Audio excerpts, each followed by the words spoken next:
Some say that without darkness light could never shine, that there is a balance to existence, and they hail the ones above as gods, beings of mercy and benevolence. But what of those below?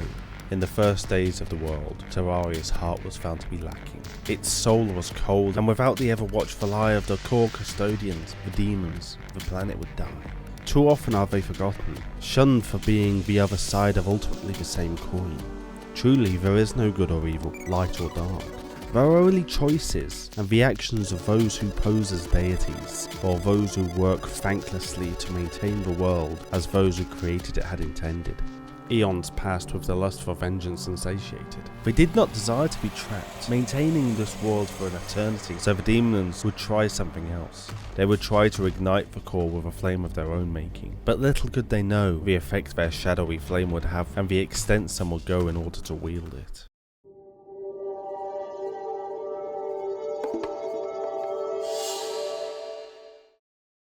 When Terraria was first conceived, it was planned that its creatures would be given specific roles to play in its maintenance, but first a world would need to be created in the first place. Contrary to what many believe, its overseers did not form the planet from nothing, rather it was built. Painstakingly forged from the cosmic dust, but Terraria was special. It was not just any planet created naturally, but a destiny unto itself, created for a very specific purpose that only the overseers were ever privy to.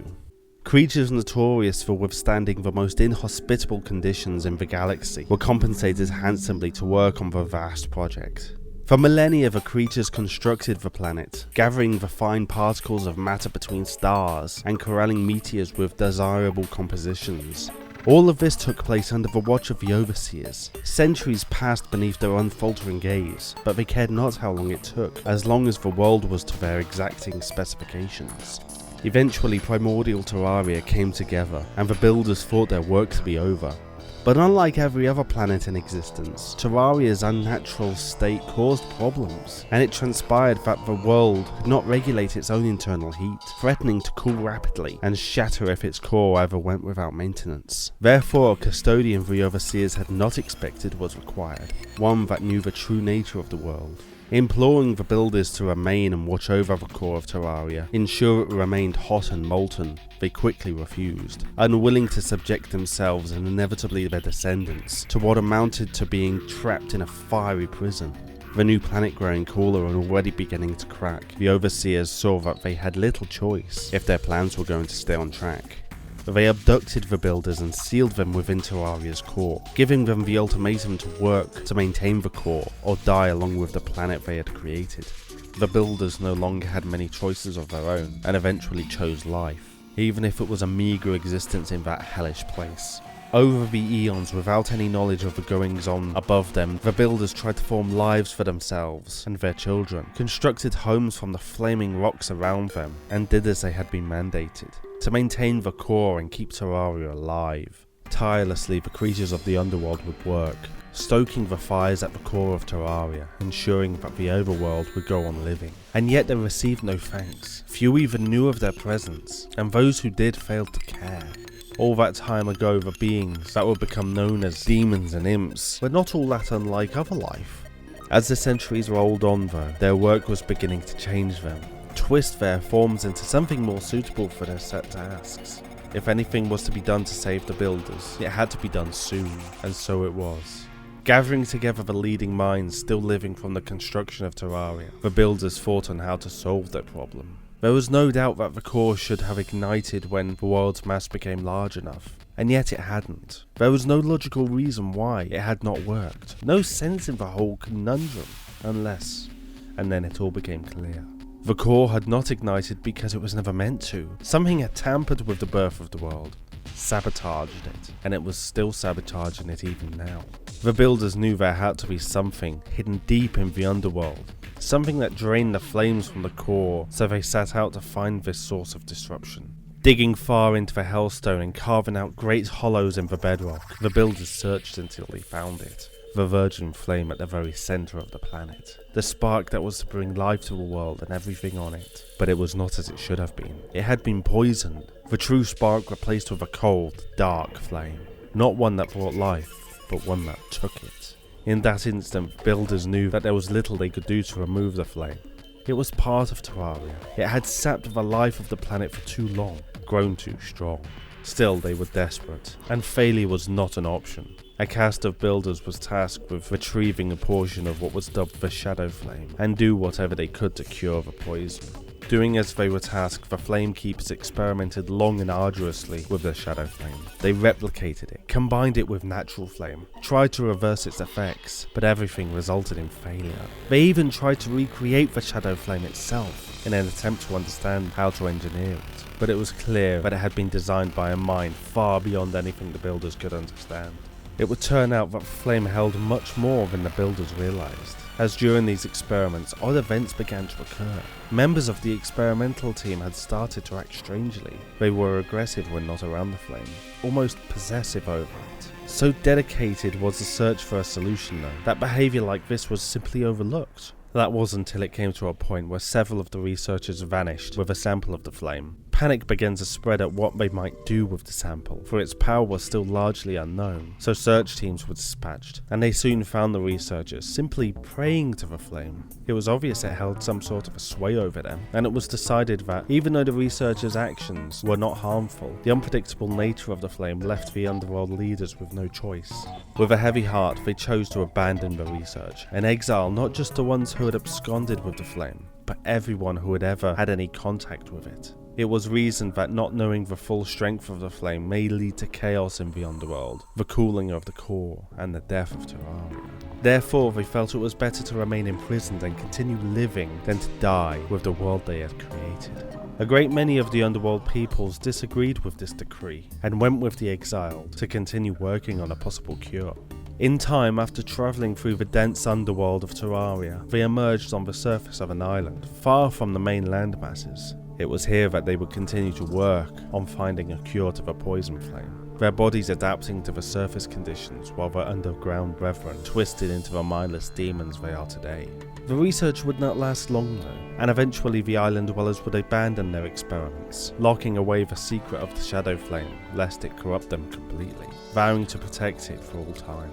In the course of history, they would become isolationist and simplistic, garnering the name Goblins from outsiders for their squat and unusual appearance. Isolated to their narrow stretch of land amongst the vast ocean, never decided to leave their home. They never wanted to travel or settle or even conquer. Few were interested in the advancement of technology, and even fewer considered what was actually beyond their shores. For the longest time, the average life of a goblin consisted of little more than regular brawls and the crafting of spiked balls. Even when the crawling chaos god corrupted the rest of the world, the goblins were for the most part oblivious. There was a small caste, however, who noticed the eerie glow on the horizon and feared that it may eventually spread to their home.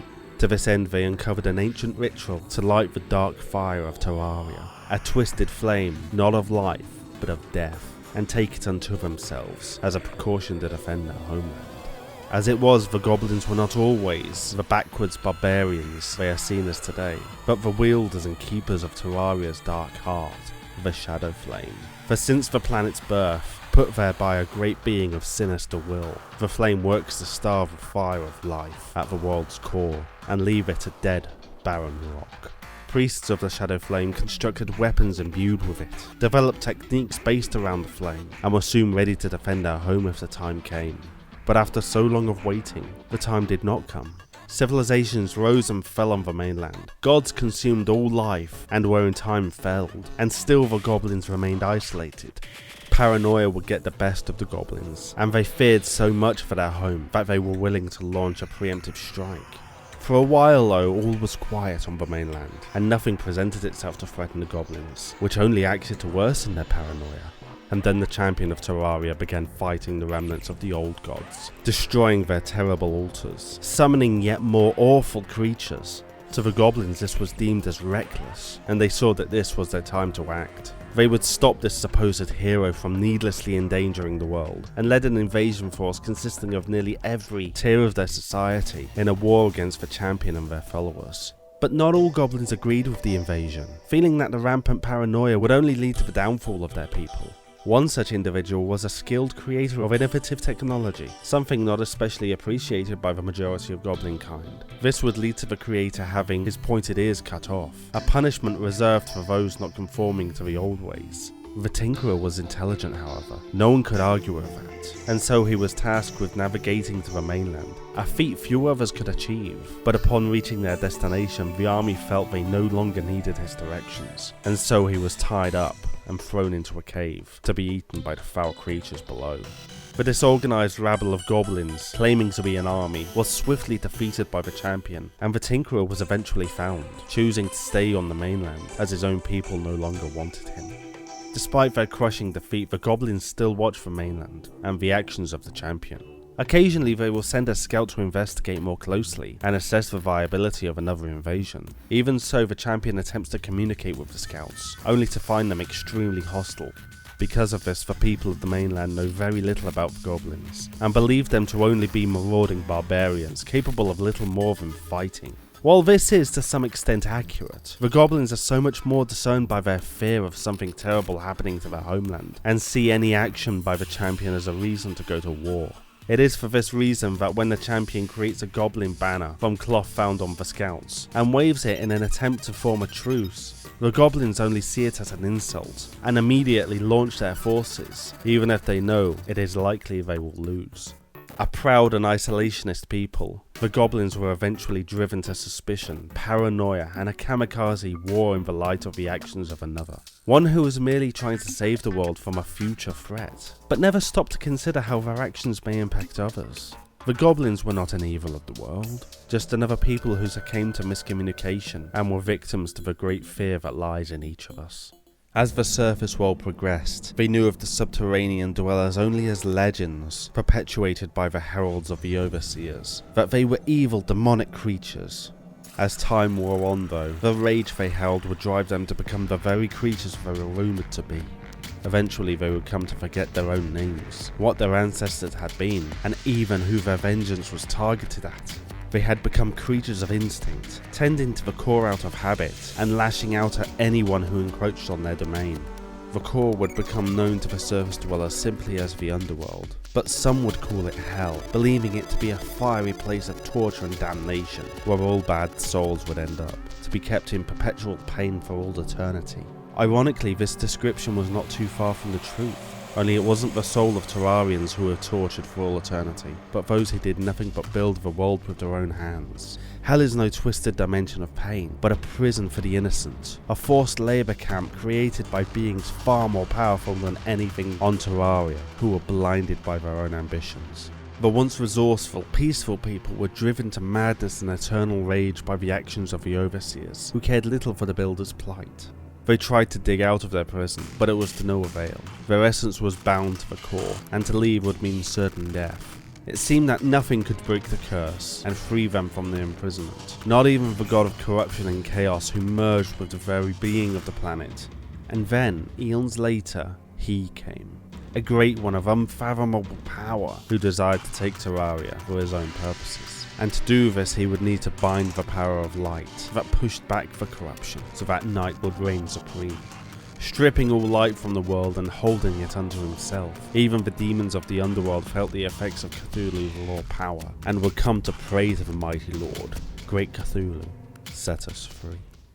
Knowing of their nature, Cthulhu would indeed visit the denizens of the Underworld and promise them eventual salvation, but for now task them with becoming wardens of the prison they had so long been inmates of.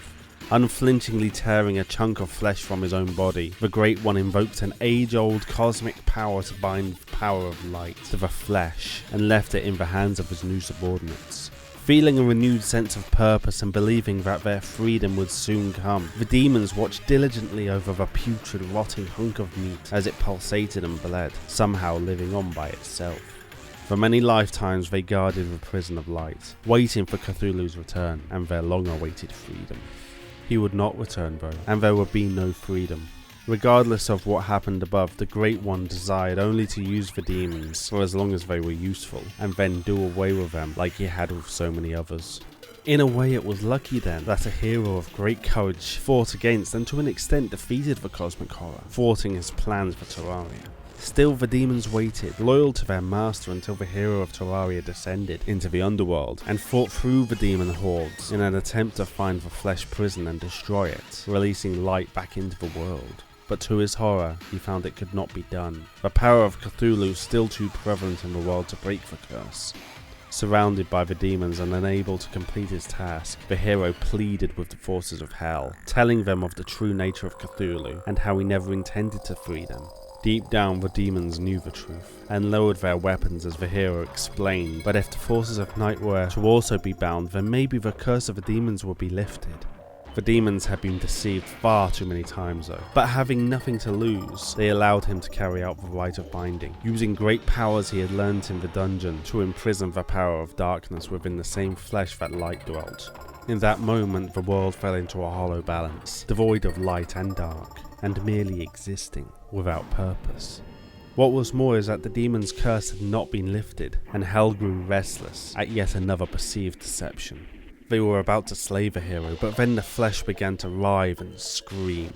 With the combined powers of the whole of Terraria, it grew to become a monstrous wall of flesh that desired only to consume all life, and threatened to creep across every inch of the Underworld before moving on to the Overworld. Knowing he could not let this happen, the hero faced the abomination, and with the eldritch knowledge of the dungeon, merged his own soul with the creature to satiate its hunger and lull it back to slumber.